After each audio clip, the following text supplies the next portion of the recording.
All right, good morning, everyone. Today, January 30th, 2025. We are, I'd like to open a Village Council work session meeting. I show we have a quorum. The only one we're missing is Mr. Bob Markleese, councilman. So that being said, he is not going to participate remotely. We'll go right into adoption of the agenda. Any changes? Nope, I'm gonna make a motion to approve the agenda as presented. Further discussion? All's in favor? Aye. Motion passes unanimously. Next up, we have adoption of the previous minutes. Any questions, concerns? That was very short minutes because Kim ran the meeting, so. That's right. You're welcome. Nope, I'm gonna make a motion to approve the minutes from 1/14/25 as presented. Further discussion? All's in favor? Aye. Opposed? Hearing none. Motion passes. Next up, presentations. We don't have any reports and updates. Christina's in a quick meeting, so she asked me to do manager's report. So DOT has said that they will happily abandon Stacy Howie to us, so we just need to make a decision if we want it or not. Happily abandoned. I mean, I don't know if that's their exact words, but that was my interpretation of them saying that we could take it Okay, over. how long is that road total, do you know? Quarter of a mile, maybe? Oh, yeah, quarter to a third, something like that. And then it hits South Carolina? Yeah, just I goes to forget the the- South Carolina line. Did they make the improvements to that? Yeah. Is that one of the It's been ones they made the improvements Yeah, to? they Yeah. actually paved both Stacy Howie and Henry Nesbitt. So, just out of curiosity, do we happen to know, like, incident reports in that area as far as accidents and all that kind of stuff? Is that something that we should be concerned of if we're gonna think about taking this over?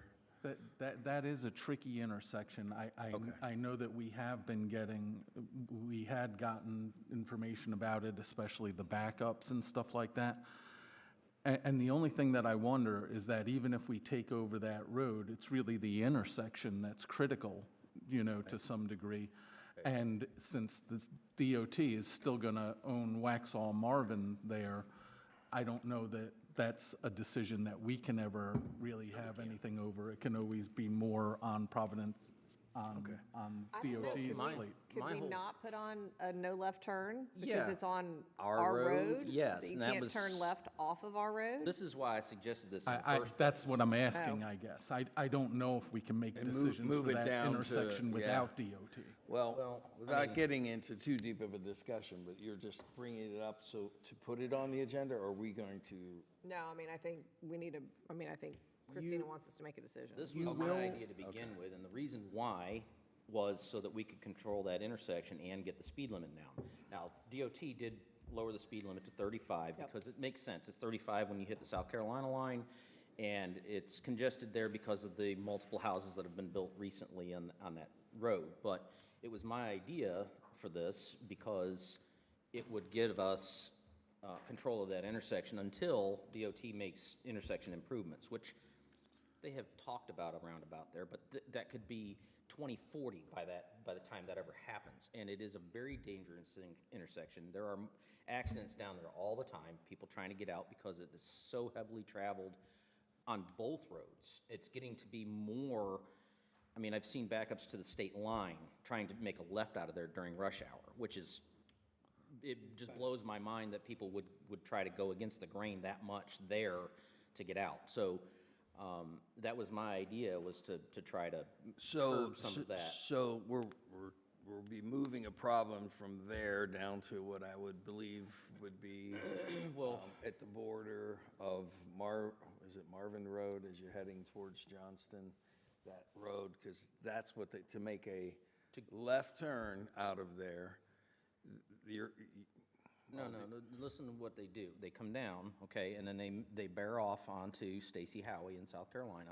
Right. I don't know what it's called in South Carolina, but anyway, and they come over to Waxhaw Marvin Road, make a left, and come towards the traffic Right. circles to go that way. Right. What it would force them to do is stay straight. Right. And come down out in front of Zimmer Park and make a right. That's what I'm saying. Which Zimmer is Park. much safer to make a right out of there to come up Make a right or a Newtown. left if their ultimate destination is going But South why would you go to Carolina. Waxhaw Marvin Road if you're gonna go left anyway? don't You would go left. Yeah. So the idea would be that it would force them to go down and make a right and come through the traffic circle. Right, I system. get what you're saying, and that's where, the intersection I'm talking about is just we're moving the traffic, however many people make a left turn, down to that intersection, which is gonna bottleneck up that issue, but then that becomes a South Carolina issue. Well, but it's a much safer turn. It's a right-hand turn on, and it goes through our traffic circle system, which would expedite the movement of traffic much safer than people trying to make a left across all of that flow that heads south to Waxhaw from Charlotte in the afternoon. And this is when it becomes a real big problem, is usually the afternoon commutes. And I guarantee you, if we got a report from the sheriff's office on the amount of accidents down there, there's probably at least one a week.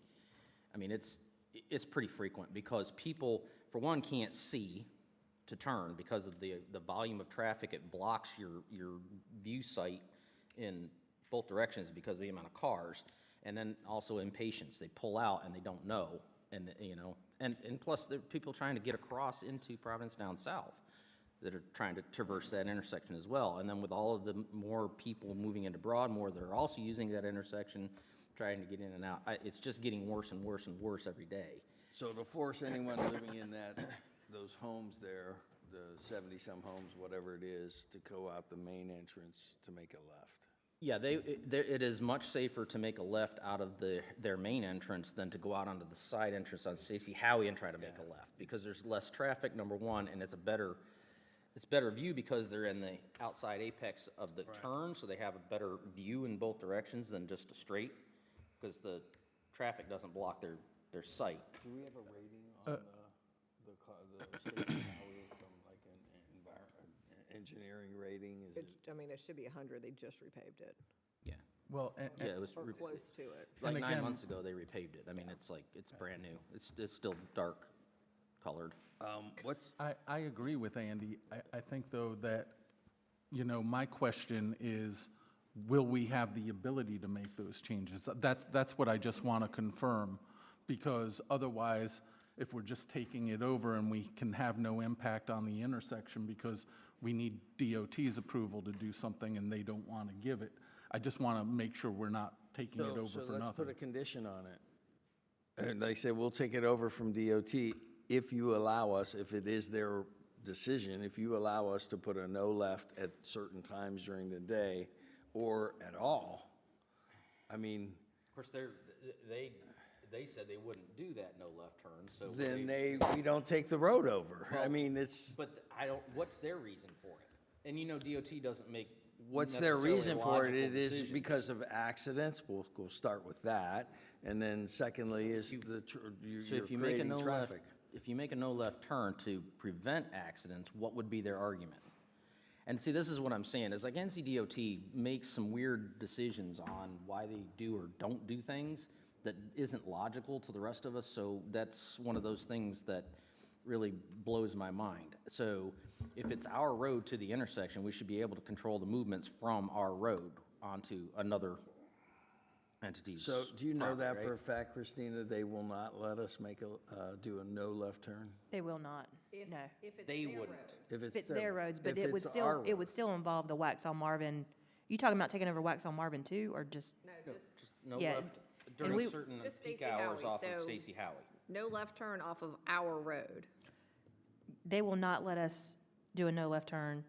Likely, the sign would have to be placed on Waxaw Marvin from Stacy Highway so that the people that are approaching the intersection could see it, which would require it. No left turn off of Stacy Howie onto Waxaw Marvin. I know, but what I'm saying is the actual sign for the no left would have to be placed on the Waxaw Marvin sign across from, if it's a T intersection. Yeah, why can't they put it on the right-hand side as you're approaching?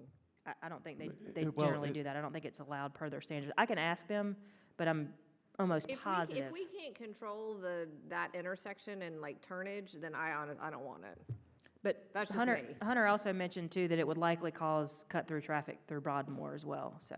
Well, that, and Hunter, I'll let you talk in a second. The other issue is, regardless of when we do this, I would want to do it starting in the summer when school's out, so people know at that time in the morning that because it'll just create so much more traffic. The next opportunity to make a left, there would be Crane, and that is already a mess with school going on right now.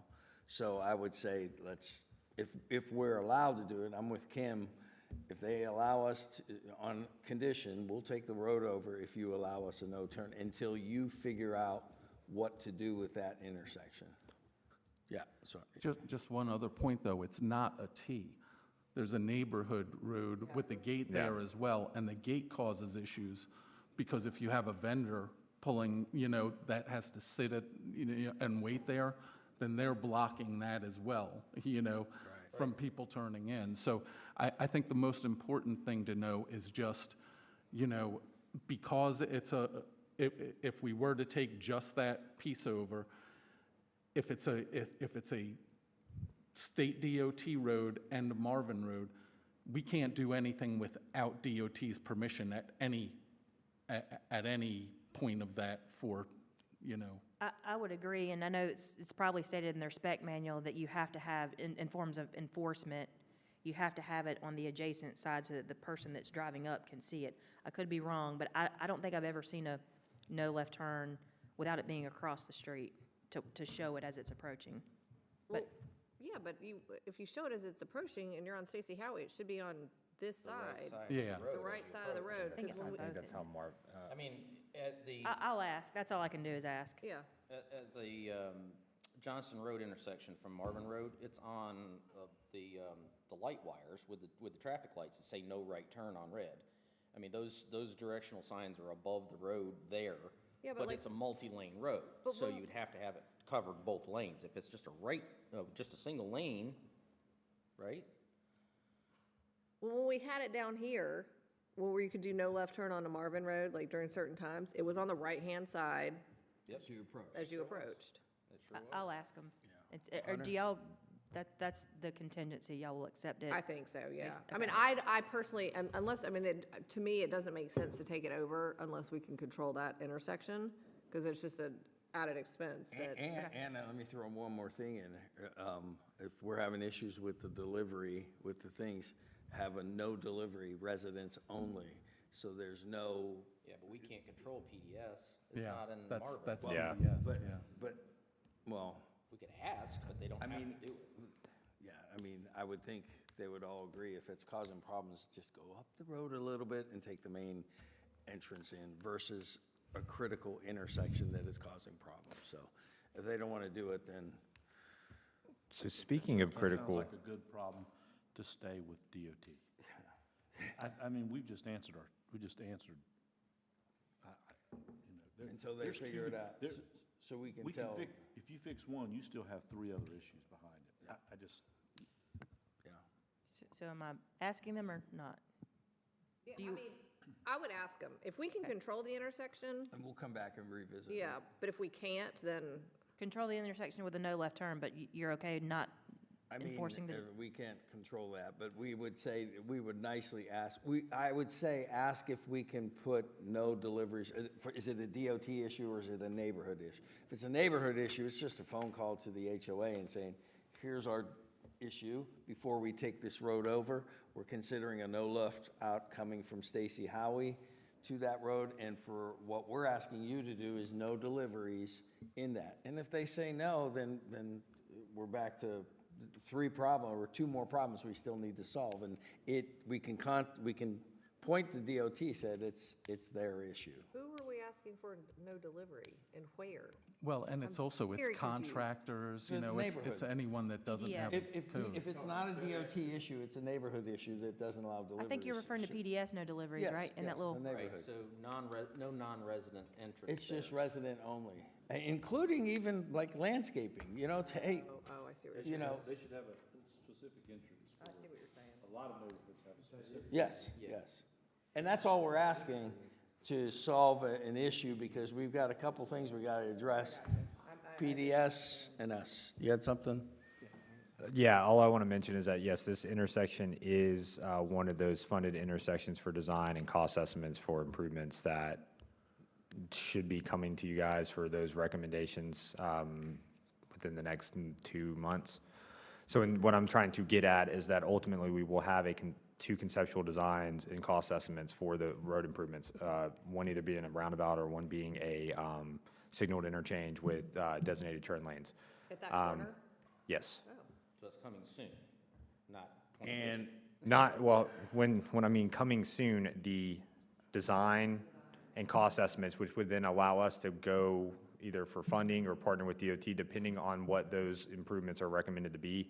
A signaled interchange and some widening and stuff could be a potential cheaper option than doing a full-scale roundabout. But that's one, that was the one intersection that we funded as part of the critical intersection design grant that we got funded through CRTPO with partnership with the county and other municipalities. so I'm assuming they're gonna ask us for financial participation regardless? For, No, I'm just, hear me out. For the- whatever they like I s- decide to do there. like I said, well, whatever, when you're referring to they decide to do, DOT well, it's not, the county, or county, the whoever. county is the one that was the grant recipient. We've hired Arcane K to do the design and cost estimates for those intersections as part of their critical intersection design grant program. We then take that information and we can go for funding or have those conversations with DOT for improvements. Okay, so here's where I'm going with this. If county DOT can come to us and say, hey, you're a part of this, you need to participate in it, why can't they also go to PDS? Because PDS is not part of Marvin. It's a separate entity and say, you need to participate as well because this is your intersection, we're improving it for you. That's where I'm going with this. Now, if PDS was part of Marvin, it's a non-issue. But I would like to see PDS participate financially in that intersection because it's just as much, especially if they don't want to cooperate with who goes in and out of that intersection. That's why all the I'm saying. county is involved, because they are county taxpayers, and that's where that money is coming from, is if the county dips in, because the state rules are, if the state does a road improvement within a municipality, the municipality has to contribute. And that's why the county is contributing to the Bonds Grove Waxhaw Marvin roundabout and not it just being on us, because part of it is in the county. So that's why the county is represented financially in this, because they're representing the residents of I bet PDS. the county didn't participate in this one here or this one here. But it's all in Marvin, that's the It's thing. not. What? Which one? These two. Yeah. You got Oh, well, one. that's true. No, it's not. You're right. No, that's true, you're And I right, and because I they guarantee border they didn't PDS on that participate. side, don't, yeah. Now, this one down here and Gates is of all Ainsley. in Marvin, right? No, not the middle one. You got No, the PDS. one all the Oh, way down. all the way down that Yeah, one. but the Would've two gotten county here, yeah, involved. It they would've taken border longer the to get county. these done, I'm So sure. they should have. But either way, Theoretically. I'm just throwing that out there as an idea that, you know, it's, They're not gonna do that. I'm just spitballing here, but can we not use that as a negotiation and a leverage piece somewhere down the road? You didn't, and you should have. Right. So, and again, it may be $5,000, it may be 50,000, and whatever the number is, let's keep that in our, yeah. Yeah, no. okay. Well, the one other thing I'd say is because it's gated at that Providence, I don't know that that is really a county road. It No, that would- is private. It's a You're right. private road. Well, Yes, because they maintain their own streets there, that is a private road. So they would be a private entity, responsible then part, for road improvements. if that Well, we can- attaches to the. We can look at that option whenever the cost estimates come out and the design comes out. One more reason for them to be a part of Marvin. Okay, so Okay, I'm so- gonna go back to DOT and ask them if we can implement a no left turn at that intersection, and if so, then we're interested in it, and also try to add the language of residents-only signs or no deliveries of some sort onto the PDS little inlet. We're not worried about the Broadmoor situation and creating cut-through, and I guess we'll address that when that time comes, if it comes. It's Is that- not a real comfortable cut through. I've done it to see. It's not really, like, it's not a streamlined thing. You gotta cut back and you gotta make a turn, and it's not a real comfortable thing. And if they do put, like, maybe say, if they do have a problem, they put a speed hump on on that entrance on Stacy Howie to slow people down and deter them. But I think once people get the idea, they're not gonna try to go that way anyway. It's just more of a pain in the butt to go through the neighborhood than it is to go down and make the right. Okay, so I'll ask the questions and we'll come back at one of the next meetings and further discuss it and go from there. Okay. Anything else? No. Hunter, you said how long you thought that it would be before they came back with the designs? 2 months? I have two conceptual like designs. I have two conceptual designs for this one and two conceptual designs for Marvin and Joe Carr. So I can share a conceptual design. I don't have cost estimates and it hasn't been fully approved by the committee / you guys.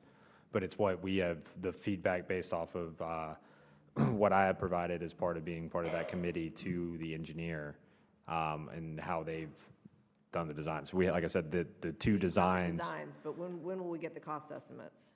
Cost sharing. This project, I believe, has to be completed by the end of the fiscal year. We started it in July, August of last year, and I want to still say, I'll have to go check the timeline, but I want to say April or May. Okay. It should be coming to you guys for at least consensus or approval. Okay, thank you. All right, anything else, Christina, or is, okay. Moving on, clerk and communication, what we got? Austin. Good morning, council. You have your February communications list in your agenda packets. Nothing too out of the ordinary. We're advertising Marvin Day right now. We're going to start Easter egg hunt post soon. I just need to get a little more information from Tyler on those. Pretty standard stuff, Valentine's Day, some holidays, and meetings. We really don't have a lot in February. If there's anything you want to see go out, just let us know and we can add that to the list. But otherwise, this is all we have planned right now. All right. Anything else? Questions? All right, hearing none, planners report. Hunter, you got the floor. Getting up and down. Few things, just a reminder about the two neighborhood meetings next week. One being on Tuesday here at Village Hall from 6 to 8 for the the conditional rezoning request for the property next door. And then the one on Thursday here at Village Hall from 6 to 8 for the rezoning of I can't remember. 9709. 9709 Marvin School Road. Other than that, based off of our discussion and stuff at the retreat regarding comprehensive plans and master plan, been finalizing that, just been swamped with a lot of other stuff. So I will bring you guys that. I guess we got to just figure out how you want me to do that, if an agenda item or in planners report, as in the comprehensive plan examples. I've got a chart, or I can email them to you. However, how do you guys want me to send that to you? How do we want to talk about that? The comp plans? You said you guys wanted to see some examples. Email them to us? You want to No, print them out. Yeah, that'll be better. They're like, there's some that's like 400 pages. 400? Don't print those. Don't, we won't print those. Do we have Okay. shorter ones? Well, I just want to provide you guys some examples. So I can, Okay. do you want me to email you guys some links to these communities? That's And then, great. Yes, there you go. okay, and then we can Perfect. review and then potentially at the next meeting, And then when you email them to us, the ones that don't read their emails, just shoot them a text to tell them to go check their email. okay. I will work on that and get you guys an email between probably the first of next week, but put together all those links for you guys. Other than that, any questions on anything? Nope, thank you. Thank you.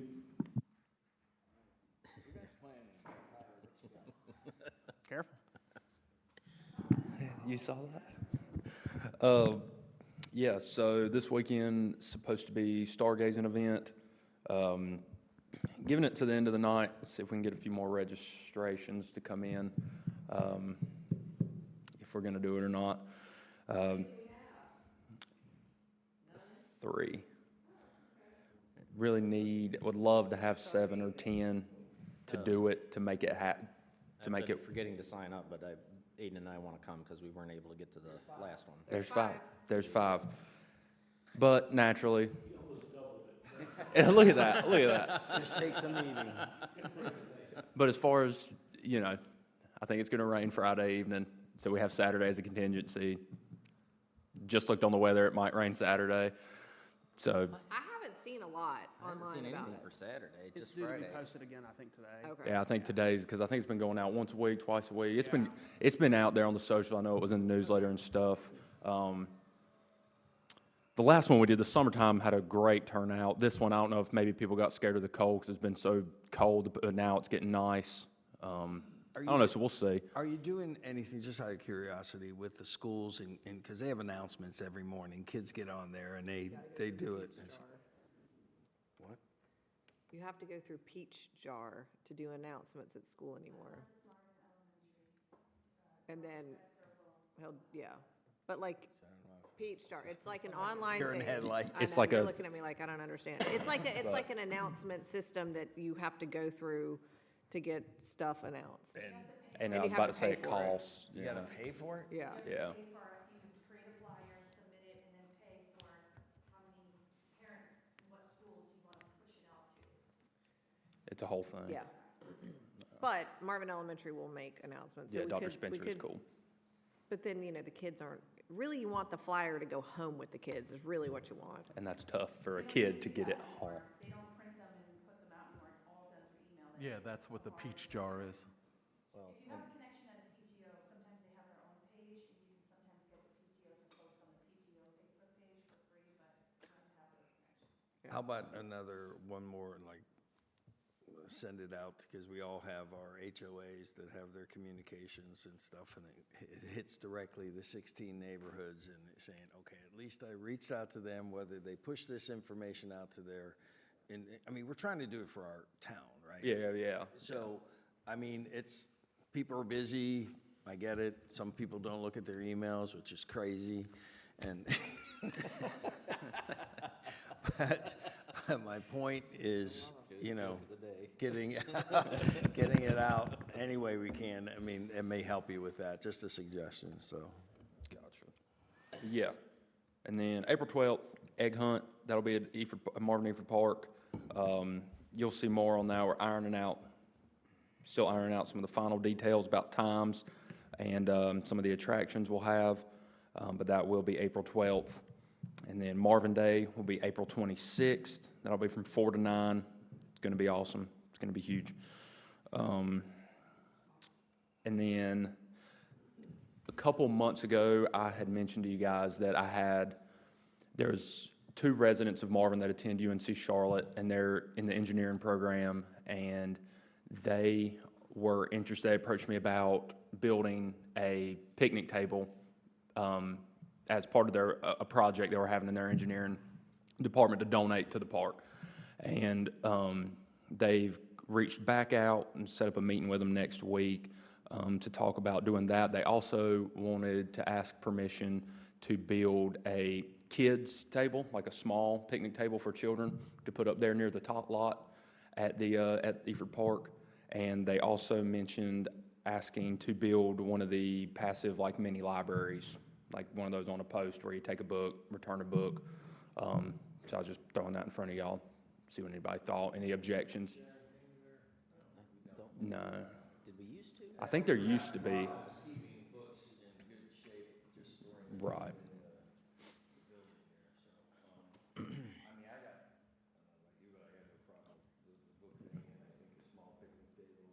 And I know me and Davey had talked about, like, we'll supply them with, like, the paint for the stuff so everything stays consistent with what we already got out there.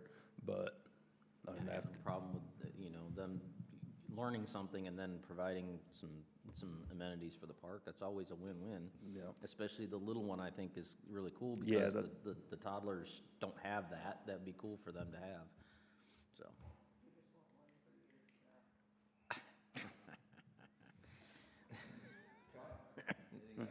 Nope, that's Felt it. that kick all the way over here. All right, thank you, Tyler. Tyler. Davey, we don't have anything for you? Nope, nothing for Davy. Nothing for you today? All right. Yeah. Coffee with council. Come on over, Wayne. Come on over. We're gonna tag team this since Bob's chair is empty. We're gonna sit together since we did it together. Wow. Is that much info, huh? No, it was a very good, actually lengthy We stayed an extra 45 minutes. Having a really good conversation. Talk to Jill about getting comp for that. But we had some good conversation. We had a couple that were residents, and then we had a family that were non-residents. They were from Hunter Oaks, and they actually expressed some interest in annexation. And that was largely driven, I think, because of the situation of the roads. Roads are not good over there. Wayne, you want to expand on that, since you did the research? He gave us his address and phone number. I went over to look at where he lived, and he lives on a cul-de-sac. In the middle of the cul-de-sac is gravel because the road has deteriorated that much. And looking at some of the other roads, they could use a fresh coat of paint on the roads over there. I think that was one of the things, but there's about, I'm gonna say 75 to 100 houses in where he lives on this side of Ray Road, of Hunter Oaks. They had interest, kids, it was their adventure that night. Their mother said that they was sitting around there, need to have something to do, let's go to Marvin. They have coffee with council tonight. She took it off the website, so. And, question? Well, my initial reaction to that would be, I mean, if you want to join just so you can get your roads done, this is just, friendly reminder, because I think if we don't have a policy already, I think this should be the policy, because we had to do it at Firethorn. Before we were allowed to, before DOT took our roads over, our neighborhood had to bring our roads up to a certain level condition, and then it was turned over. So I think the same would be for us. So that's going to be on the Hunter Oaks to figure it out with the HOA to get their roads up to snuff, because that's going to be the biggest cost for I don't us. think they're private. I think they're roads. DOT roads, so DOT would have to bring them up. Well, then they like have to, they've done they in the got to past. figure out how to get, and that's one of the issues and stuff, so. Will we not be an advocate for them to do that with DOT? Well, yeah, we'd definitely be an advocate, but I don't think the cost is going to should come from No, us no, to I bring it don't- up to. I agree with to you, roads. but I would be probably 80% sure that they're DOT roads, because they're not private. They don't have gates or any of that, so they would be maintained by DOT, which we know isn't maintained. So more than likely, that would be the case. and We're we would sure that petition Hunter Oaks doesn't own them? No, they don't. Yeah, they no don't. gates on any of their, Okay. on any of their. Yeah. So And this is if that's the case, then we would petition DOT to bring them to standard if we were to take them into the village, and Right. then we would maintain those roads, and I Okay. would think that it would be financially a decent balance, because they are a little more dense. There's less streets and more people in those neighborhoods than our typical zoning. Yeah. So, John? Yeah, that would be similar to the process we followed with my neighborhood, Providence Estates, most recently with Valhalla, Weddington Chase. We worked with DOT, It's in their with best the interest. understanding that if they, were to get those up to speed, then we would take them over. And at that point, it would be, we would only do that, I would think, if, those neighborhoods, and if you're talking Hunter Oaks, there's also Somerset down there. This is only one section of it, and it's by itself. Yeah. It's not the entire. Well, and if it's Hunter Oaks on this side of Ray Road, yeah, maybe they're a separate HOA from the other. But, yeah. Keep in mind that if you are talking about annexation, if it doesn't touch Marvin, if it's not contiguous, you have to annex the entire subdivision. So you can't annex a part. it is contiguous. Good. It Just wanna make backs up to Wyndham Hall. It touches Wyndham Hall on the back side, because we're talking about the section on this side of Ray Road. Good. Just want to make sure. Okay. Two, is it on the?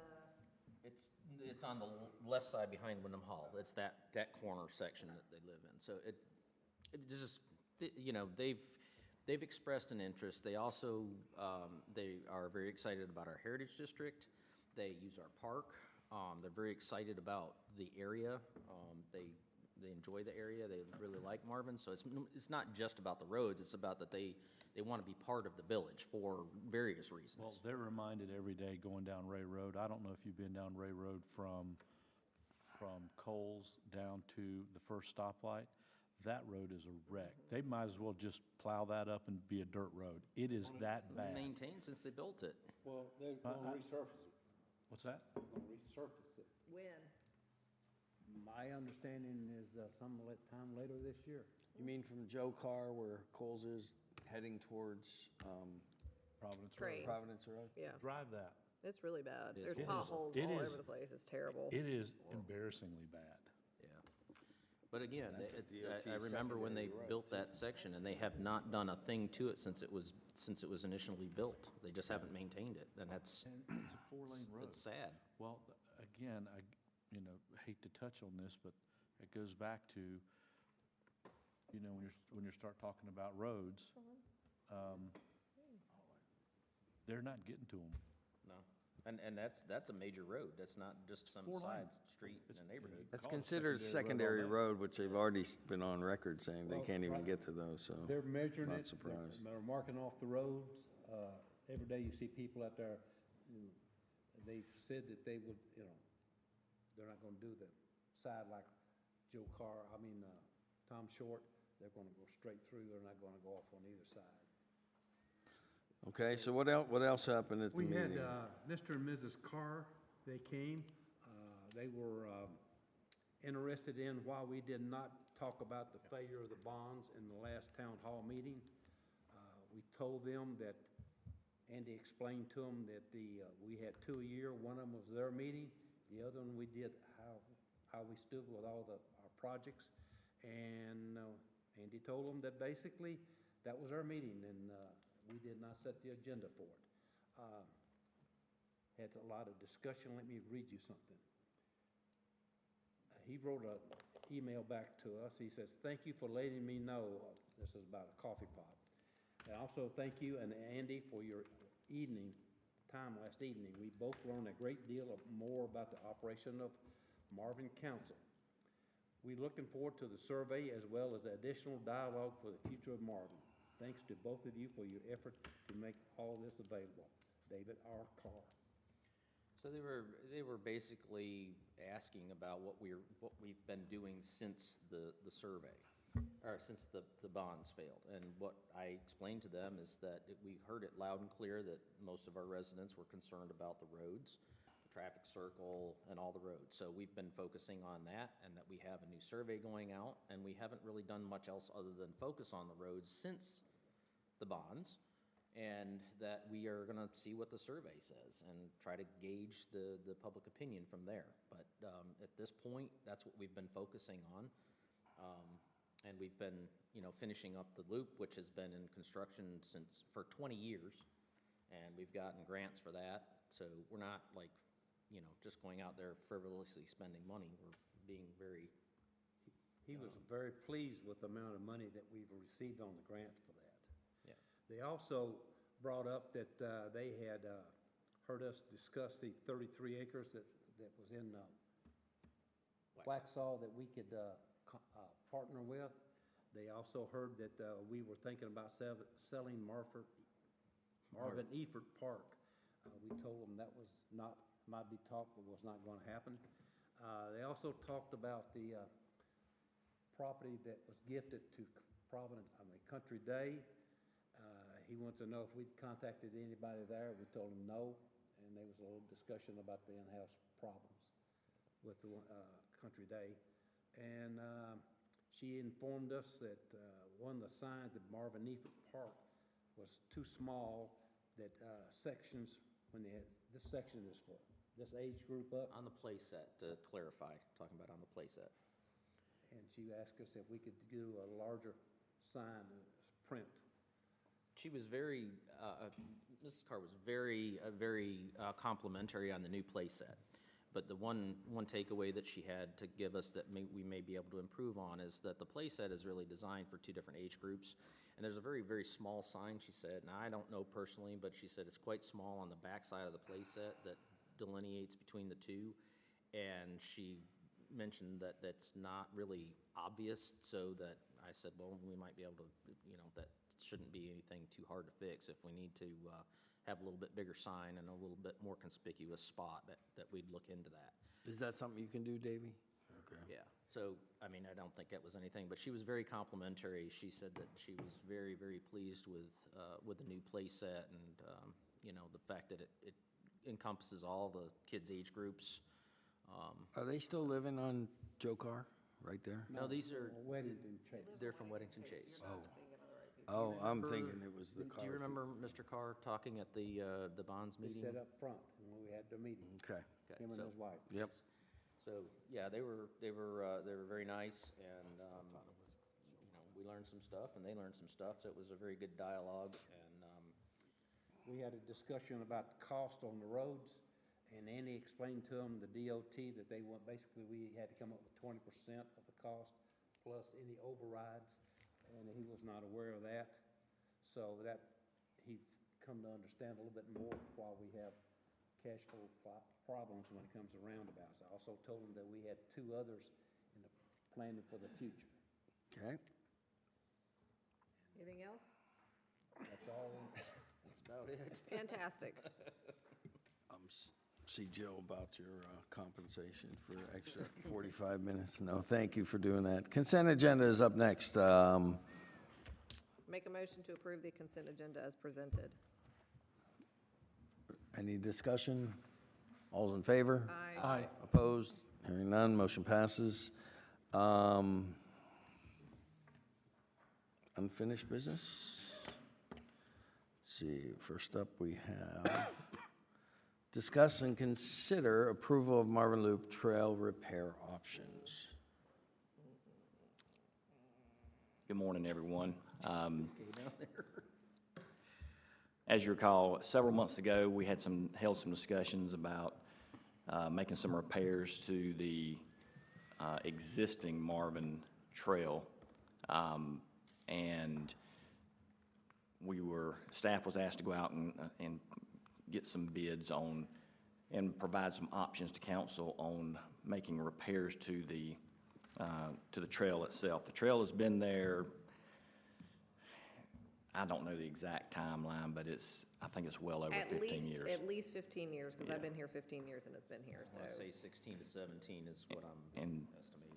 That makes sense. And the trail overall is still in, usable shape, but it does have substantial cracking. It has had crack fill applied to it in the past, maybe even some fog seal, I don't recall. But there are some spots where tree roots have caused some raising of the asphalt itself, cracking of the asphalt. Staff goes out and marks these periodically to make sure that the tripping hazards are marked. But in saying that, there were 3 options that staff, we put together. We worked with our engineer to get the pricing on this. And the pricing was arrived from our inclusive contracts with our asphalt vendors and contract vendor. So I will go through the options real quickly. Option 1 is the least expensive option, but it's basically a point repair of the worst spots along the walking trail itself. We had the engineer and the asphalt company come out and review it, and it looks like about 100 linear feet total combined consist of tripping hazards that need to be fixed. And then which would be 90 square yards of milling, 20 tons of asphalt, and crack sealing applied where needed. So this is more of just a kind of a repair option that keeps it, the trail usable at a much lower cost than resurfacing of the asphalt. So the estimated cost, which included a contingency, a 10% contingency, cost would not exceed $10,000 for those types of repairs. Now, again, you will notice the repairs in the major spots that are damaged, but overall, you may not see a big change in the way the trail looks because you'll see the crack sealing the way that's already out there now. So that's just something, it won't be a brand-new looking trail.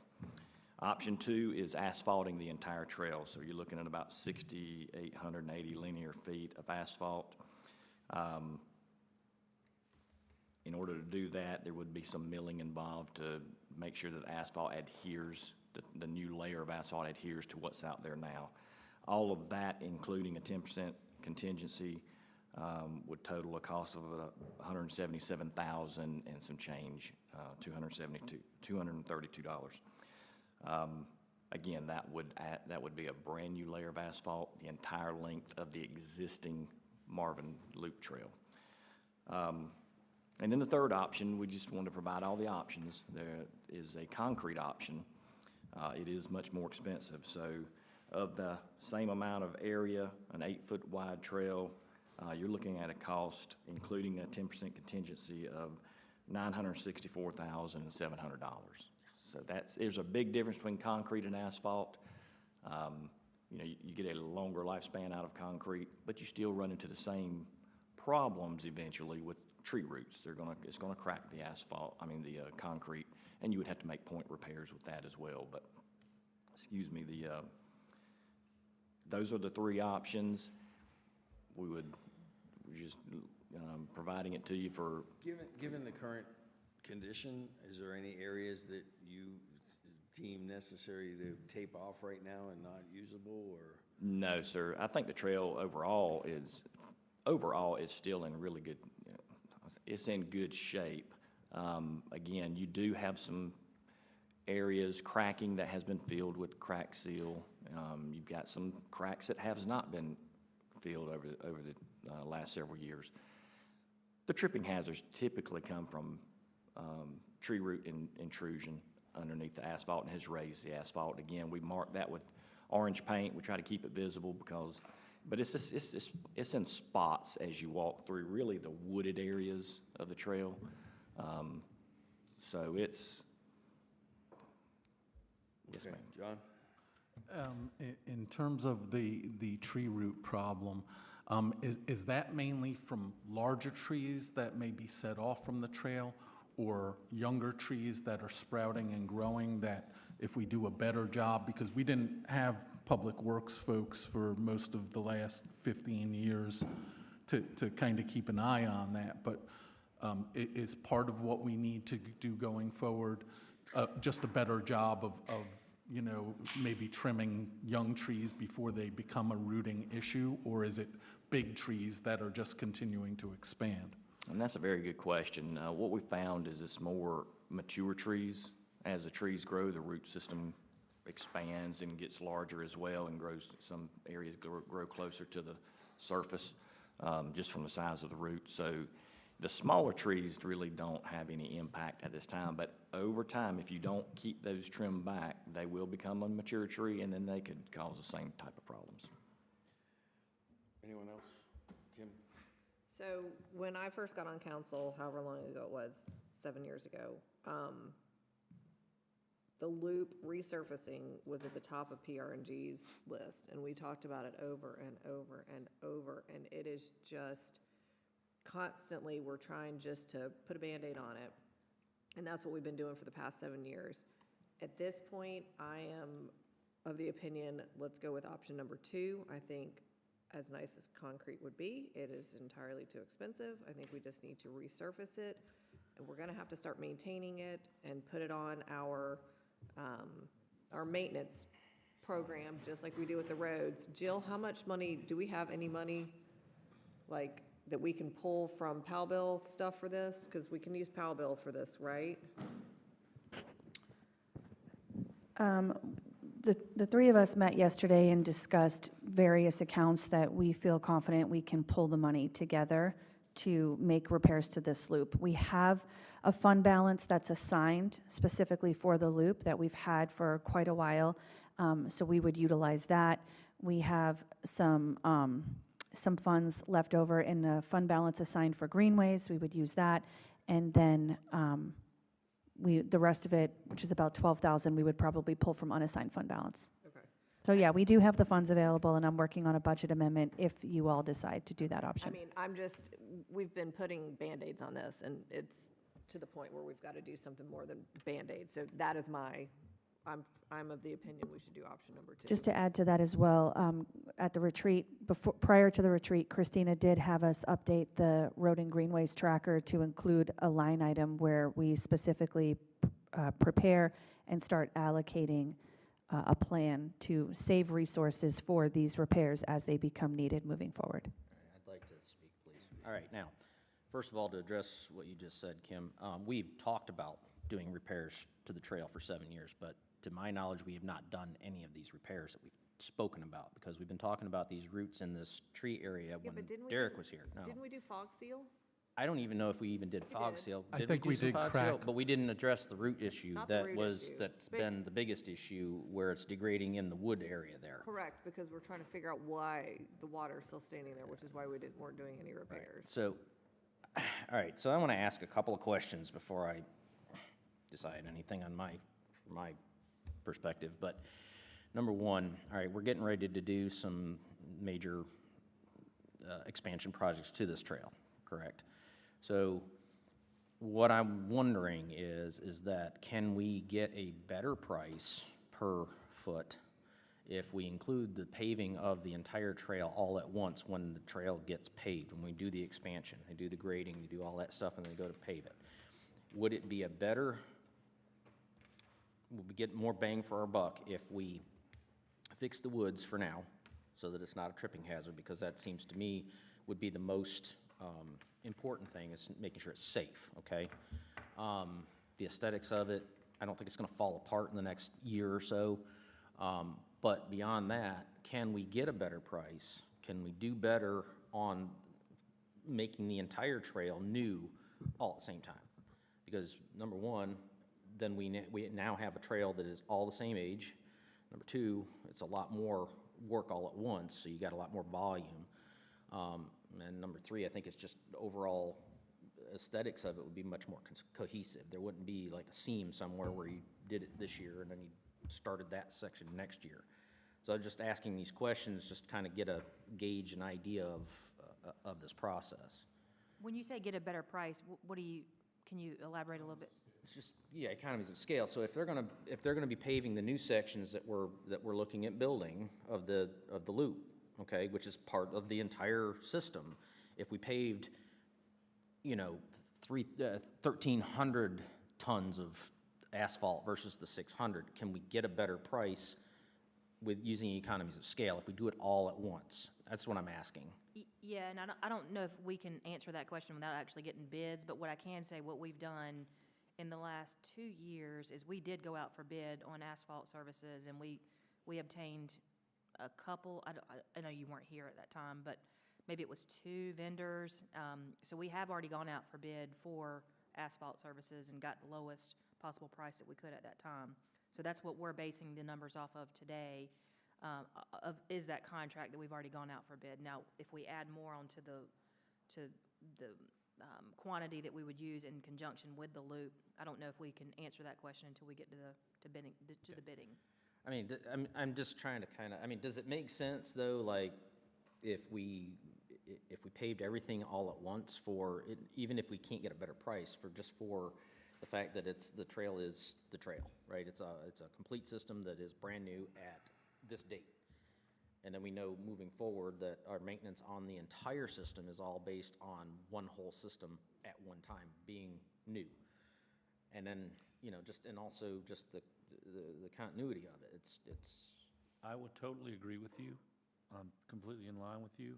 However, I would want to know that we've got a definitive line in the sand that we are, I don't want to push this off 7 more years going, No. well, we didn't, well, when we do get to it, we'll do. So I'm 100% in agreement with you in doing, because I think there is economies of scale that can be had there, and they're only bringing their equipment out one time instead of 2, so we're going to save there. I do believe that. But I don't want to push it, I don't want to say yes to that when when we're starting to do the big part of it, and that just never comes to fruition. So, Hunter, where are we as far as a timeline from the expansion of the of the Marvin Loop? I mean, are we talking 5 years out, 1 year out, 2 years out, for the, you know, getting to that point where we can pave the whole thing at once? I mean, because I guess that would help answer Jamie's question here. When you say timeline on, so it's broken up into what's currently funded, Flowering Peach all the way down to Saddle. And then you still have that remaining portion. So are you referring to both those, like completing the loop, or just the one that's funded and the timeline on that Well, I guess construction? I would have to ask for the one that's funded, because Okay. we can't know going out from there. But if it's like, because then we would have a much larger section that's all done at the same time and all in a you know, cohesive manner. So just, that's The- kind of what we're. Those, I actually was just emailing Dewberry. So they're, obviously, you guys we're wrapping up PE right now. There's PE right away construction. We're moving into those kind of more full-scale 80% type plans for DOT and all that to review. I believe construction is slated for not this year, but next year. If not, it's 2 years, but regardless, it's within 2 years for construction. So, If somebody's got the CIP, you should be able to see that last phase, which I think is in 2 years. Yeah. If somebody can pull it up. so But if it's a 2-year window that we're talking about, then this is, to your point. So it's not, we're not gonna like throw this way out there. So if we did fix the tripping hazards like today, because that's pretty inexpensive, and we would have that in our maintenance budget, wouldn't we? At this point, to fix that one little section to fix the tripping hazards, and then and then see what we can do with that within the next 2 years. That would be my thought, to see if we could get it a little cheaper and get it more cohesive in that large section of the loop, right? Refresh my memory, Hunter, but for the new section of the loop that is in engineering and everything, are we already decided on the composition of that? Is that asphalt versus concrete, or is that still to be determined? That is actually still to be determined. I believe what we discussed is that they are going to provide you the cost estimates for concrete, because it's higher quality, longer lasting, and but more expensive. And that is then a discussion for council if they want to go with concrete or asphalt, but the actual makeup of it has not been, to my knowledge. I feel like when we bidded it, or when we originally applied for the grant, it was to be asphalt. Okay, well, I mean, I cannot see this council pick concrete over asphalt, given the prices that we're talking Yeah. about right here. $177,000 versus $964,000, I don't even see it being, it's an $800,000 difference. Okay, I can't even wrap my head around that. So I can't see us saying, oh, well, let's do this part in concrete then. It doesn't make sense, because we're not getting the longevity out of that $800,000. And the asphalt has lasted as long Yeah. as it has. Has done very well. I mean, because I remember when the section was paved from the school up to the end here, okay? So that's been within the last 15 years since I've lived in Marvin, or, well, 16 years, it'll be in April. So that part I know is like 16 years old, and the rest of it's probably around 17 or 18. So it's done very well. The biggest problem has been in the woods, where the trees probably weren't cleared back far enough, so as they've matured, there are some where it's lifting it that are, you know, Jamie, you've been down there. They're about this far away from the trail. So that was probably poor planning on the construction part of it. So, yeah, I mean, if you can get 20 years out of a trail before you have to resurface it for the difference in cost, that's pretty much a no-brainer in my book.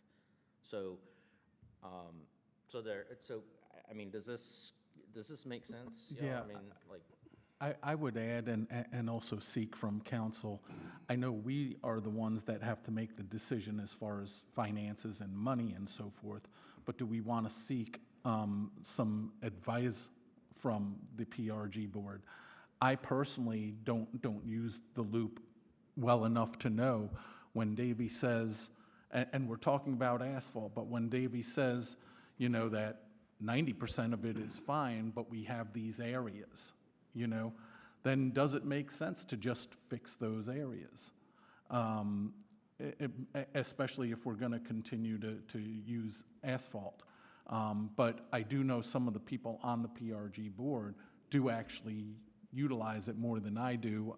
I'd like more input from Davey on, just what the condition of it overall is, Well, I will say, I'll preface this with, this was just my opinion of the overall surface, but it is substantially cracked. And if you walk it, you'll notice there's long cracks, and there's quite a few for the entire length of it. Many of those have been filled with crack seal. Many of them haven't yet, and they're going to continue to get larger until you do treat them with some type of treatment, fog seal, crack seal. In saying that, when I say it's in overall pretty good condition, it's not broken into pieces where there's tripping hazards in that aspect. But aesthetically, you can walk it and you can definitely tell that it's old. It's been there quite some time. And so if you were to move forward to resurfacing it, you can justify that it could need it. Okay. It's pushing 20 years old. So 27, 28 is when the construction is slated, so we're looking several years down the road. I will say one caveat that you need to think about if you guys are going to go the route of delaying it to get the economies of scale is that project, the project that you would economy of scale it on top of is a federally funded project, so it involves a lot more complexities and oversight and engineering mechanisms that are put in place. We would have to alternate bid it, and we would have to figure out a way internally to itemize those costs out so we're not commingling those funds. So it would cause a little bit of an administrative increase in the oversight and trying to figure those things out. So just letting y'all know. Wayne? John, I'll speak to you. Kim and I have walked that, and I think that you need to walk it to understand what he's saying. I'll meet you over at the school, and we'll take a 30-minute hike. And you'll go up, and it's all the way through it, you'll see what it's like. Okay?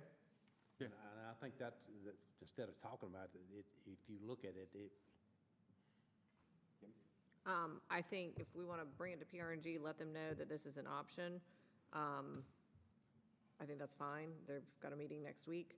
I am still listening to everything. I understand the point of trying to do the economies of scale, but I think we've kicked the can down the road as far as we can, and I still think we just need to go ahead and do it. And I do think it's going to be a pain in the ass for staff to try to piggyback on the federal program and try to get that, whereas we already know we've got a contract that was done a couple of years ago to make it cheaper. So I'm still option 2 now. Do it now, get it done. Okay. Anything else on that? But I think let's get PRG's input and we can make a decision at the meeting in 2 weeks, week and a half. Well, and just wanting to keep them informed as well. Y'all could also make the motion contingent upon PRG's approval, and then we won't bring it back and if they concur. But what do you guys want to do? Do you guys want to do option 1, 2? I'm assuming 3 is just totally off the table. 3's out. Yeah. I mean, I agree with that. I was initially 1, but I think I can get my head around 2, but sure it'd have been nicer if we'd had a bond that was approved. For me, I would kind of like to know exactly how much of a pain in the butt it's going to be to do it all at once. We're talking about 2 years. I don't see the trail falling completely apart in 2 years. I do. Well, So I can tell you what, just on the surface, we would have to get the engineer to draw out, we would have to use general fund dollars to get an engineer to create the RFP or to include alternate bids and figure out the quantities and all that stuff that are associated with what they would have to do. So we would have an increase in engineering fees just based on them figuring out how to alternate bid it. And then to oversee the alternate bid and trying to figure out how we kind of diversify that. So on the surface, I'd say you'd take a couple of hours of engineer, $200 an hour to figure that in. So I would say probably $2,500 max on engineering cost. And by then, you're 2 years behind inflation costs of what you would have today, so I don't, that, It's a wash on what we might save it may be overall based versus on what we that, but spend. Well, and you're also gonna have staff time in it, because you gotta put together the RFP or RFQ or whatever the letters are, and then you guys have to go out and then pick it, and then you have to go out and manage that, which this one is just, we already have a contract with them. I mean, if it doesn't make sense to do it, then I'm fine with just going ahead and getting it done. I was just trying to think, a little bit down the road and say, well, we got this major paving section coming up. That we Let could me, make it let me together. ask you this, given the grand scope of all the trails that we have, is there anything else that you see in the near future that is gonna be needing repairs that we can tie it into if you wanted But to? nothing else is asphalt. Nothing of that scale. Okay. I mean, we don't, nothing else is asphalt. And for what it's worth, I've had conversations with the engineer recently about, the potential of renewing some of these contracts with the asphalt and concrete.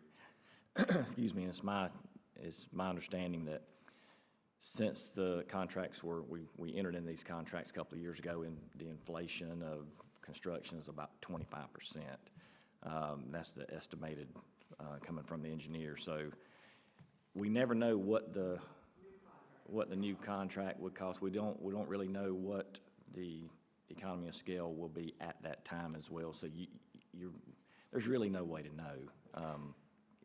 Inflation may go down in a couple of years. It's possible, but it's just something to think about. Jill, can I ask, do you mind if I ask one quick? When you plugged it into the Powell tracker, did it cause any immediate issues in the next couple of years? This initial repair? Yes. You had put 177 in? No, I had put 100. Do you mind coming up to the mics, just so? I originally had put 150,000 in for next fiscal year, just as a placeholder, then spoke with Davey about moving it to this fiscal year, but my plan was to offset it with revenue up above from the various sources that I've already indicated on here, so it doesn't really affect the total, at least not for this first initial repair. Now, the direction to start adding in future years, where we start allocating and specifically being proactive and saving money for these repairs in the future, yes, that did have an impact further down the line, but we just haven't really addressed the revenue source for that yet to offset it. Can I make a motion? I think I can. I just Yeah, I mean, updated we it can again, your always system, further so just discuss. I'm refresh. gonna go ahead and make a motion. So I'm gonna make a motion to approve option number 2, the asphalt resurfacing at a cost not to exceed $177,232,000, including a 10% contingency, contingent upon a positive recommendation from the PRNG board. Further discussion? All's in favor? Aye. Opposed? Hearing none, motion passes. All right, so John, you'll bring this to PRNG next week? Okay, Correct. thank you. Yeah. All right, thank you. Next up, we have discussion of Hinge Road signs for emergency purposes. And thank you, Mayor, and I'd like to begin by saying, this was a really good idea when it was discussed a few months back about idea was making, it? about, I don't know, some can't guy that showed up here. what we found is, I understand that. I but did not from- compensate How much did him you at pay all. him? How I much did did you not pay him? compensate. From Can I time to do a lap time, around the thing just? the makeup of Marvin, we have a few very heavily traveled roadways. And in saying that, along those roadways from time to time, we've experienced some flooding issues. Thank goodness we haven't run into any inclement weather, winter weather issues, but potentially that could happen in the future. The thought was to add hinged road signs. I went back, started looking into this. The plan was to purchase the signs, install the post in various locations around Marvin on these heavily traveled roadways that we've experienced at least flooding issues on. I have provided in your packet some locations that, after riding around and determined would probably the best location to install these signs, and wanted to get council's feedback on that. While I would, if you would allow me, I'd like to provide a little bit more information on this. So as I started looking into adding the road signs, what all it would take or entail, and during an inclement weather event, what would happen with it. The hinged road signs, I think I'd spoken before, it would be no more than about $150 for each sign. But it would require a DOT encroachment permit to have these installed on the roads, either permanently or temporarily. And we had discussed temporarily prior to an event. What that would do is we would have to install an in-ground sleeve that you could stick the post into. You would really need to cap it when not in use. And when you do that, it needs to be flat with the surface, because DOT homeowners will be cutting the grass along the edges of the roads. So staff would need to stay on top of a routine maintenance going out and cleaning out around that sleeve, so that we don't allow the grass to overtake it, and then we lose the spot where it is. And then, the storage of a sign, you figure it's a 8-foot post with this sign on it that takes up a little bit of space. It's top heavy. It's a little cumbersome, if you will. If you, in the middle of an ice storm, when the county has shut down a portion of the road, we would come in, grab the signs. We may have to clean them a little bit and then set them up. It's doable, may not be the best option. So something I'd like to throw out. Yes, ma'am. Why are we just not, I thought the point of having a hinged sign was that they stay up all the time and we just flip them down when we need to and flip them up when they're not in use. That was some discussion. There was some discussion about that. I think that is what the discussion revolved around was the property owners that the signs are in front of, whether they would want that sign there permanently. It is DOT right away. Right. They already have some signs. So just in saying that, this is very doable. These are locations I think we could make this work on. I would need to get DOT's approval through an encroachment permit. I don't anticipate there being any issues with that, but it is a process to go through that. Outside of that, I think there was some brief discussion about temporary road signs on portable stands that we already have in-house. We have 2 or 3 stands already in Public Works that we put out when we do our mowing along the roads. We can set our signs out, road work ahead, things like that.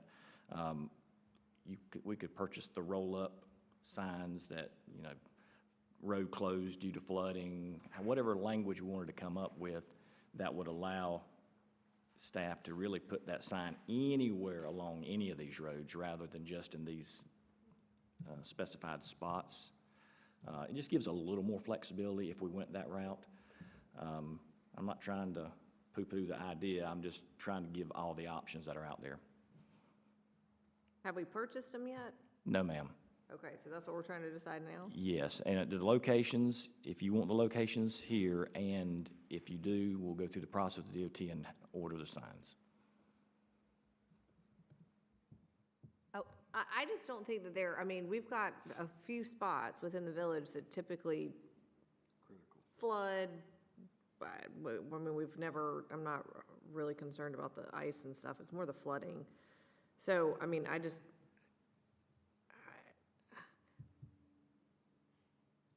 Talk to me, I don't know. Maybe the temporary ones are better. I don't know. I will say with any option that you guys go with, we are going to have a little bit of an increased engineering cost to help us through the process of the multitude of encroachment agreements, so just so you're aware. So it's not just the sign cost, it's going to be a little bit of. What if it's a temporary sign? We have to have an encroachment agreement to put up a caution Roads sign closed, like it's he flooded. does when they're mowing? I would assume we would, but I don't know the answer to that question. Like the road signs like we use? Just like sticking them Yeah, I'm out thinking there. about Okay, just the ones sorry. with the feet. Sorry. You fold them out and then you do a roll-up sign and open Why it don't up. we just do that? Yeah, I'm leaning that way too, because it simplifies everything. We don't have to have permission. They're going to probably be cheaper. Way cheaper. And they're portable, flexible. I agree with that, and I also think another option is it gives us or staff the option or the ability to move the sign to where we can add a detour if we need to send them through another neighborhood around the event, whatever that is. I like that better. So it's just gonna be come down, maybe go back and come back up with some language about what we want to put on these signs then. I think it's something simple as road closed ahead, and then we can get an additional sign that, detour, and get a couple of detours. I mean, the oncoming traffic really just needs to know that the road's closed. I mean, I don't know that we need to specify what it's closed for. His department are just fine at picking I the do too, language. and typically when a road gets closed, the sheriff's department's coming out anyway and sitting there. This gives them gives the oncoming traffic Yeah, a little more plenty of warning, yeah. notice. Yeah, that's what we're looking for. Around if they need to Right. before they get to the actual closure. Exactly. Was one of our original concerns, though, these things disappearing once the county or state comes by and clears the road, and then all of a sudden, they're picking up our things and taking off with them? It was one of the concerns, and since that time frame, we have had an event where some barricades set down here on Marvin Road for quite a few months, and no one ever collected those. So one of them got run over and damaged, and it was spread out everywhere, so we went and picked them up and removed them because it was an eyesore and also a traffic, concern or a We've also safety had concern. people, I mean, we did some temporary signs like this at the roundabout when it was constructed, and we had several of those stolen for whatever reason, so. I still think that's gonna be cheaper than the Hinge Road signs, the Yeah. engineering costs to get the encouragement agreements. I mean, And- we only need a few, so if we have to reorder them, like, I still think it's gonna be cheaper if we just do the temporary ones. And it's not like that we get flooding every day. This is not Maybe once a year. Once a year, so, and I've witnessed this, and I asked Derek before you were here to get some barricades that were left. It seems like the state and the county, whenever they put these barricades out, they don't come get them for months or years.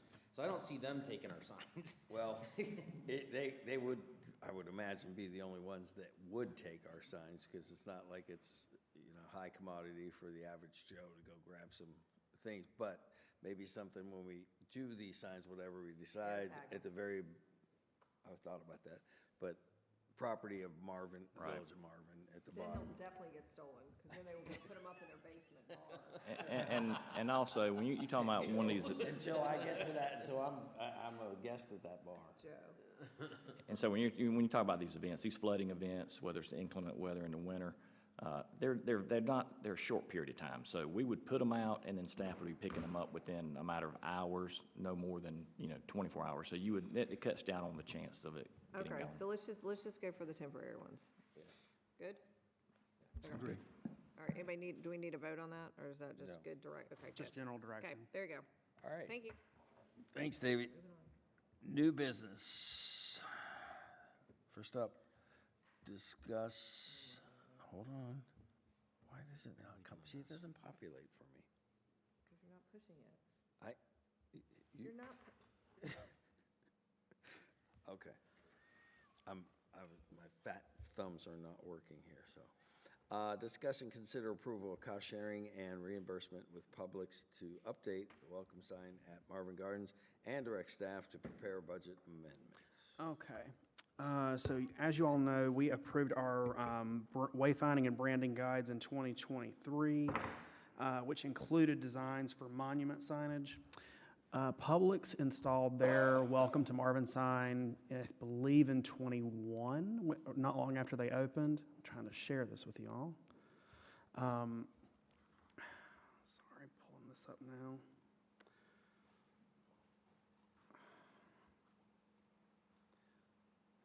Essentially, what Mayor Pro Tem Vandenberg asked us in the past to look into having them update the village logo on that sign.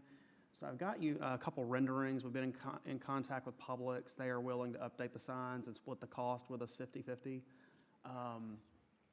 So this is the full logo from our branding package with the full color palette. They also gave us a option with white lettering. asking you all, which one do you like better? Do you want to move forward with the cost sharing? Publix has asked us to either, A, not do this until 2026, because they do not have this currently in their budget, or we front the entire cost, and then they reimburse us for their portion in 26, when they do have the funds. We also have not budgeted for this, so if you all want to do this, we will need to do a budget amendment. We may also need to talk with Chaplain about getting an agreement in place for the reimbursement, so even if you do approve this today, there will likely be another action needed at a future meeting. And one more thing, just to show you, from your branding package, these are the welcome signs you all would consider doing in the future. So it would not match what's in there. So if you guys wanted to do anything more than just update the logo, that's going to be a much significantly higher cost. We just need to update the logo. I just wanted to present you all with Yeah, options. and I mean, I like the white because I think it shows up better. Yeah, The you can't see blue the and blue. yellow, you can't see at all. See the yellow. Can't see the blue either. And no, Yeah, the white, I mean, I know the white's not technically like in the color palette, but it shows up and it looks nice. I mean, I love the colors, but you just can't read them. Yeah, so I'm, yes, I mean, we changed our logo, like I think we should be responsible for part of it, and if they're willing to split it with us, I think that's great. The only And- other thing worth noting on the sign, it already does say Village of Marvin here. They did give an option for literally just having the tree somewhere here. Or maybe they didn't. I thought they did. You also could just put the actual tree. You don't have to put the text. It's totally up to you what you want to do. Well, I like having the tagline there too. Well, what about this? What if we made the tree logo a little bit larger and just had the tree, since we have Village of Marvin in huge letters on the sign? What about that? We could do that, I'm sure it would save money. Yeah. It would, you would not have your tagline on there, enriched by nature. I mean, that's okay. I mean, I like it, but I mean, if we don't have it, that's As long as okay. we have the tree. I mean, the logo is the visual thing. Yeah, could do that, but I think making the tree a little larger and just keeping the Yeah, go Village back of to Marvin. go back to what it looks like currently. Yeah, see, it's just that right now. Mm-hmm. I think if you just put, the Just the tree. tree, that makes sense. Okay. and lower it, or keep No, it leave there? it right where it is, just make it maybe a little bit bigger. If you can fit it. So the current cost estimate for this is around like $5,500. We'll go back, we'll ask them to just give us to only do the tree, we'll get an updated cost. We'll talk with Chaplain, see if we need an agreement in place, and we'll bring this back to you guys and put it on the consent agenda. Okay, and I mean, I'm fine if we upfront the cost and have them reimburse us. That way we get it done, check it off our list, move on. I mean, it's not like it's a It's not like it's $100,000 $20,000, yeah. project or no. something. It's small. In the future, when you all are ready to fund more of the wayfinding system and the monument gateways, you may want to revisit this to look to update it to make it more consistent with the guide. But for now, this is a good intermediate step. Okay. Austin, Do you want a motion for that? you may have said this, but does that include installation, or is there going to be? It should be everything, but I will double check. I'll have them reapprove this with the reimbursement agreement with Publix if we do move forward. Do you want a motion, Austin, or are you good? For now, just so I have something in place. Okay, so I'm gonna make a motion to approve the cost sharing with Publix for the logo replacement on the Village of Marvin welcome sign at Marvin Gardens. To agree to a cost share with Publix to reimburse the Village of Marvin 50% of the project cost in 2026. We'll waive the permit fee.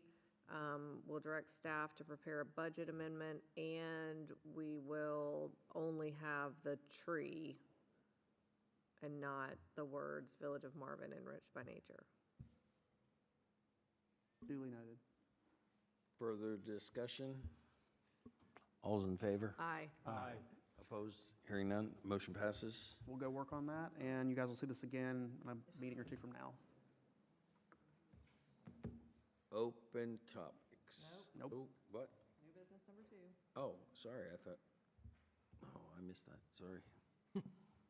All right, next up, consider approval of the repair of sidewalks in the Marvin Creek subdivision and to allow manager to utilize unassigned fund balance for costs not to exceed $8,000, which includes a 10% contingency. So moved. That- We Any don't have a discussion? choice. We have to fix them. I don't know why this wasn't Yeah, I mean, we have to fix them. All right, so we have a motion on the table. All's in favor? Wait, do further, Further discussion, sorry. All's in favor? Aye. Aye. Opposed?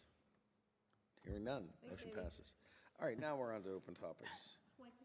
That's why we have you here, Kim. By law to do it, so. I mean, I didn't even, I read the agenda and I did not even pick up on that. It should have been in consent. Should have been. Okay, sorry. Open topics. Anyone? Nope. Nope. Oh, I have one. In the discussion we've had the last month, we talked about annexation, except was not John appointed as our guide, or lead person on that? John, you were voluntold. You must have been away when we I have a reason for asking. Okay. I think John would be great to, like, He's never done it before. right, exactly. That's why he'd be great at it. He did it before, like, I think he would be, So what do you, where are you? If that was official, or if it's somebody that Do you need a ceremony? I think it was more around conversation about whether we would be putting together an annexation study committee. And we did actually post and start talking about that, but then we tabled that, I believe, until the spring. Yep, you guys are due to talk about it again, I believe, until April. Your reason for tabling was, just with everything going on, it's just not the right time to do an annexation campaign. Okay, I'm not talking about a campaign, but is John still the person that I need to talk to if you have anything? in that? I'm gonna say yes. That's just me, but I don't have a vote. You can also talk to both myself and Hunter, because we'd be the applicable staff members. Yeah, the one thing that I would say is that, you know, since I worked on a lot of the voluntary annexations that brought in a lot of the folks to Marvin, you know, the laws really have changed quite significantly. So I have been, you know, brought up to speed on some of that, not fully, but as Austin says, you know, he and Hunter are probably a little more in touch with some of the ordinances specifically now because, you know, now it's really done by referendum. Now, Marvin has not done any what were statutory or involuntary annexations in the past, and, you know, it wasn't something that we ever pushed. Marvin was really built through voluntary annexations. And, you know, I think that's really kind of the intent going forward is we look at voluntary annexations, but when you do that, you also have to weigh that with how it could affect a referendum or something like that. I think where Wayne's going, with this is if we have people come in, like we did at Coffee with Council, and they would like to have a conversation with a council person or two, would you be willing to have those types of conversations? I think is what he's trying to get at, so. Sure, yeah. Okay. I'm always open to Going to that. be the person with the knowledge to speak to, so he can Yeah, get around it. yeah.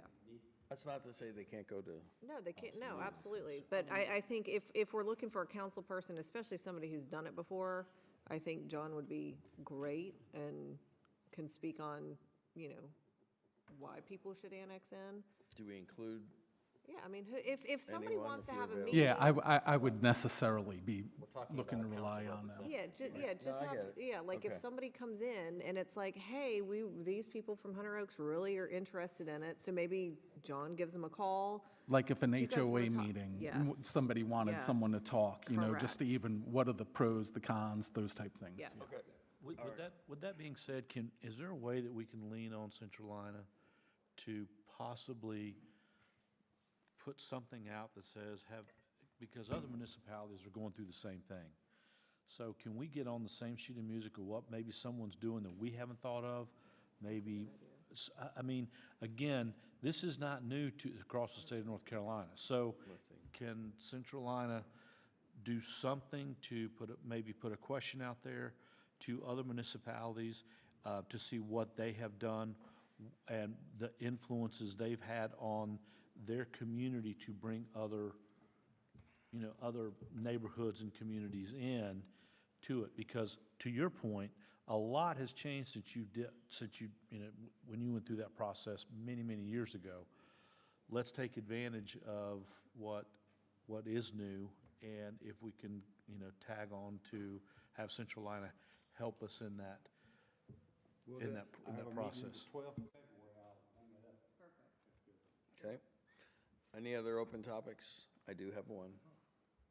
This is good news. I was debating, did I put it in council comments or this, but I was multitasking at our retreat, and I sent a message to Robert Murray, who is the Waxhaw mayor, regarding that property came up again, and yeah, I've finished my homework, too. So anyway, so what was interesting is he got back to me Monday and said, thanks for the message. I did have someone that said he's working on collecting investors who would like to build an indoor athletic facility.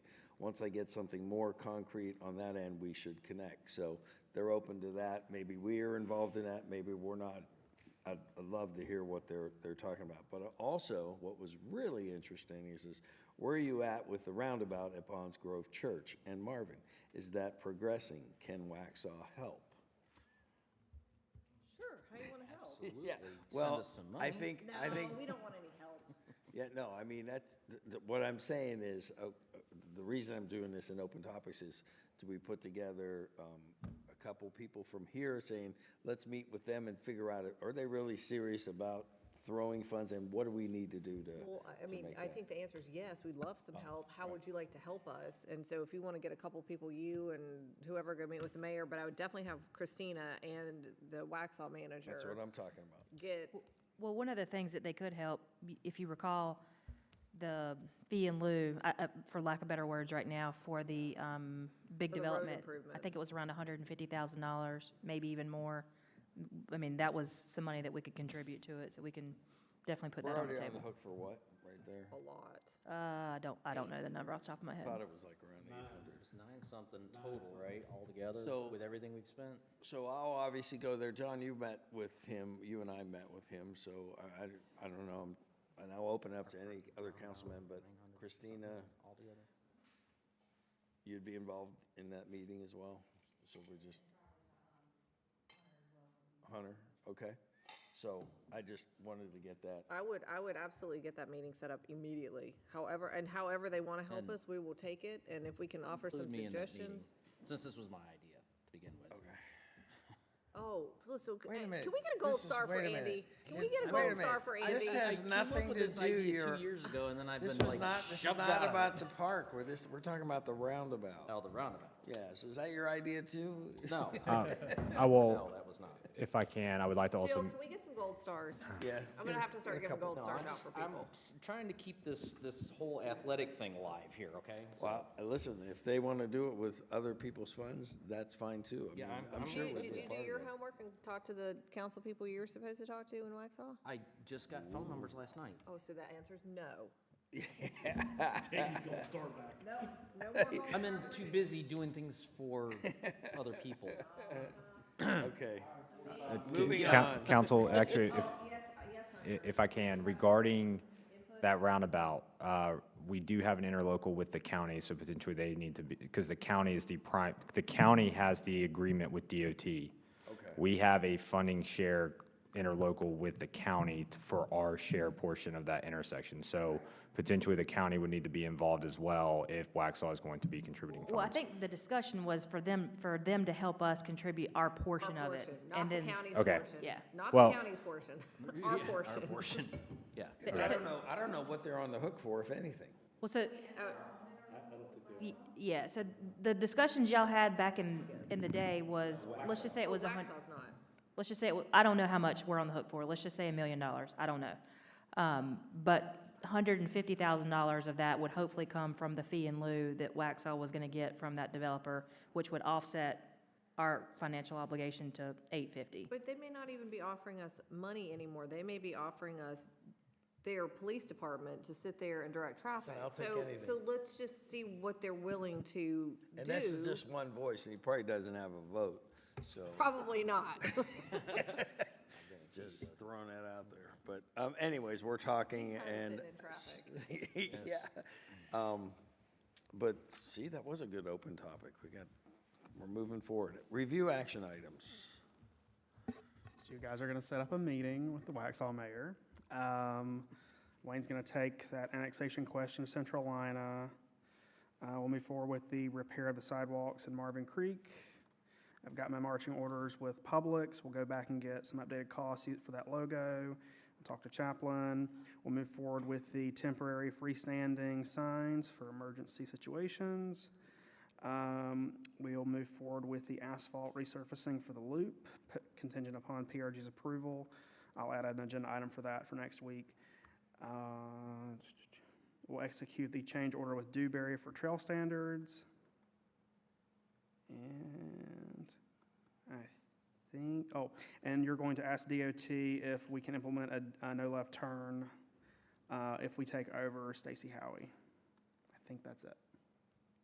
Any other things? Okay. Next up, review of the Mayor Pro Kim list. I'm opening it now. All right, you ready, Austin? Hold on. There you go.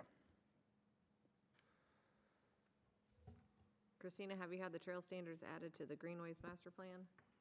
Y'all just approved in the consent agenda, you just approved the contract with Dewberry, so we'll, Okay, so we'll leave that on there for you to execute. I'll replace it with just saying to execute it. Okay. Jill, you got our funds in the capital management trust yet? I gave her a deadline of March. Okay, so can you put March on there so I stop asking her about it? March. Thank you. Okay. Master plan, Hunter, you're gonna send us those, comp plans? Yep, okay, so let's push that to the February work session. So that'll give us time to review whatever Hunter sends us. Christina, did you execute the contract with? Kim, I think that might be a problem. Confusion. So for clarification, so we have the comprehensive plan, so talking about the overall kind of merging of certain plans and looking to build on that, and that was one thing that was discussed. The MHD master plan, do you want to hold off on that scope and RFQ until we see the comprehensive stuff? Okay, that's all I wanted, okay. Yeah, we want to look at the comp plans to see what we want to include in the RFQ for the master plan, right? Am I not? Instead of doing like an overall arching Heritage District master plan, what we were discussing is doing a overall Right, but we want to look at comprehensive the plan. overall comp plans to see if that's what we want to do. Yes. Right? Yes, that's what, that was what I was Yeah, yeah. asking at the retreat. Yes. Okay. We want to do that and decide if we want the bigger overall picture or if we just want to stay small. Yes. Okay, so let's move that to February. So it'll give us an opportunity to look at whatever Hunter sends us. I understand. You're right.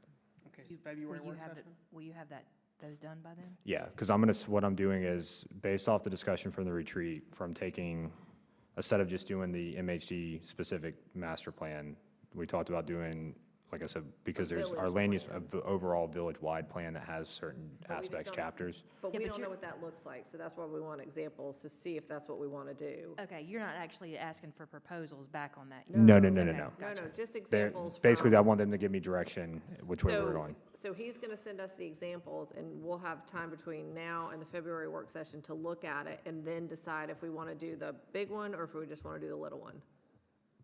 Right? Yes. That's fine. I just, not that this matters, but just so you know, we did budget in this fiscal year for the master plan. Heritage Plan, so we likely are not going to get that done in this fiscal year, so it'll be a fund balance appropriation next year, just letting y'all know. That's fine. And I'll add to that, we have been, since we're on, Ptolemy and I are on the listserv, we'll include some RFQs for other municipalities doing comprehensive plans also, so you can see what they're including in their scopes too. Good, okay, thank you.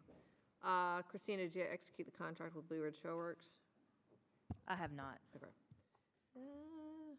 Davey, you working on your used vehicle? Great, okay.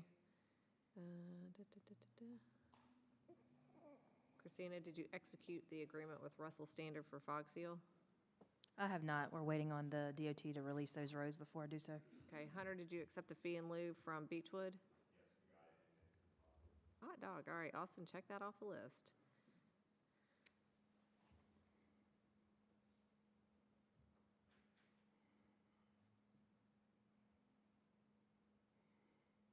Okay, it looks like the Marvin Creek sidewalks were fixed after they were broken up with insulation of fiber, so it looks like they're good. Okay, so you can go out and inspect to make sure Yeah. they're, Okay, perfect. All right, that's it, thank Are you. we gonna add, the, Stacy Howie? That's a new item. We'll have that on the list for next time. Okay, okay. I don't tell them what to put on there, I just go over the old list. All right, Thank you. Thank moving you. on.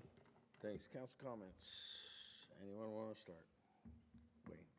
I want to thank the deputies, not our deputies, but one that serves Kathy's group of people. They, as if everyone knows about the armored car robbery in Blakeney yesterday afternoon. No? Okay. Mecklenburg County notified the sheriff. I'm sorry. Notified Sheriff Kathy and asked him to seal the Ray Road so nobody, the robber was on foot. And I was lucky enough to see them coming back with their long rifles. And I stopped and talked to them. They had parked their vehicles in front of my subdivision. And we had just wanted to know what was going on. They explained everything and told us it was all right, that they did what they were asked to do. So, and that I want to thank them for that. And thank our own staff and our own officers in the council. Thank you. I just want to thank staff for an amazing job at our retreat. I think it was, I thought it went off well, even though we kind of had a crunch timeline. It really did a great job, and it makes us proud to do something like that and be able to use it for a springboard for the rest of the year. So thanks, staff, for all that they do. Obviously, thank the deputies for what they do, and can't help but still throw thoughts and prayers to the families last night with that tragic event up in the D.C. area. And again, I still don't want to lose thoughts and prayers for the people in, up in the mountains of North Carolina. I have friends that continue to go up to that area, and the bitter cold that we've had, they've had to endure a lot of that. I'm thankful that the president has gone out there, and certainly don't lose sight of the fires out in California. But I think it's our obligation and duty to keep those prayers going for those folks, any kind of support you can do.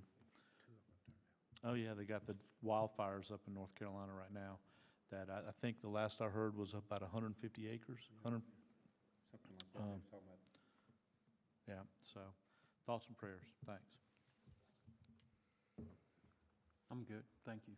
All right, Andy? I just want to give a special shout out to Deputy Swan, who helped me out yesterday. My stepson broke down in the middle of the intersection at Bonds Grove and Waxhaw Marvin at like 4:30 yesterday afternoon, the most worst possible place to break down. And so he came by and did some traffic direction and such to avoid any other complications in that intersection while we got the vehicle safely out of the roadway and on home. So just want to send a special shout out to Officer Swan for that. And I want to say special thanks to staff, especially for all of the hard work that was put into the retreat. It was in my opinion, a great success. We accomplished a lot of planning work, and we always do every year. So I want to say special thanks for all the extra that went into that, because I know it was a huge undertaking to get all that prepared. And even though there were some hiccups from the weather and different things, that they worked through it very efficiently, and I'm very grateful for that. And actually, I did just have one more thing, but that weather event, you know, Davey and his team of folks did spread a lot of salt, so I want to make sure that residents know that, you know, our folks were out there. There was one resident called me and had a particular issue that hadn't been addressed, reached out to Davey, and within a couple hours, that was addressed as well. So, you know, I just want to make sure the residents know they are getting some service above and beyond what the county or the state, does for us through our Public Works Department, and just wanted to recognize the job they did and thank them for that. Kimberly? Ditto to what everybody said. That makes it easy. I too want to jump on and thank staff, more importantly for nothing else, but how much time you spent preparing for our retreat. It's obvious you guys put a lot of time in that and thought, and it's very helpful for us too, as far as planning for what you guys need and seeing the needs. So I appreciate that truly. Davey, the other day, we went over, we're gonna put trees, find a home for the trees, and which is great, which has been on my list of things to do as far as get things. So those will be the prop trees that we're gonna be storing. So we'll do that in the next couple of weeks when I get back. So Sheriff's Department, obviously, always thanking them. But I'd also like to take the time to thank council for your time up at the retreat. I think it's important for us, and for us to take 2 days off or whatever it was, 2.5 days to make the time to go up there. And I think it's important that we do get away, and we're back to getting away to different place. Not that everything was great at the last and they were necessarily prepared, but just being away, I think the environment is fantastic. I think the time of year we do it is fantastic because we're not eating a lot of cost there. But I think if you were to compare that to Weddington, I believe Weddington last year used our facility to host their retreat.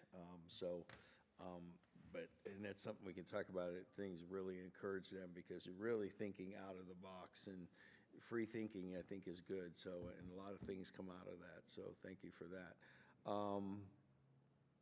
And I was writing down some positives and negatives about the place that we went. Again, I think the positives outnumber the negatives, the few little hiccups that we had, and I think they handled it as best they could given on the fly. So, but thanks again to North State. And with that, are we going into closed sessions or anything? Need a motion to go? So I'm going to make a motion to recess in a closed session pursuant to NCGS 143-318.11A135 for review of closed session minutes, to consult with an attorney retained by the public body to preserve the attorney-client privilege, and to instruct staff concerning the position to be taken in negotiating the price and other material terms of a contract or proposed contract for the acquisition of real property identified as parcels 062310001A, 062310001B, and 062310001C, 0 Henry Nesbitt Road, owned by C.H. Nesbitt LLC. Further discussion? All's in favor? Aye. Opposed? Motion passes. Austin, do we need to bring our? Yes. So give me 1 second just to shut this down, and we'll go in there.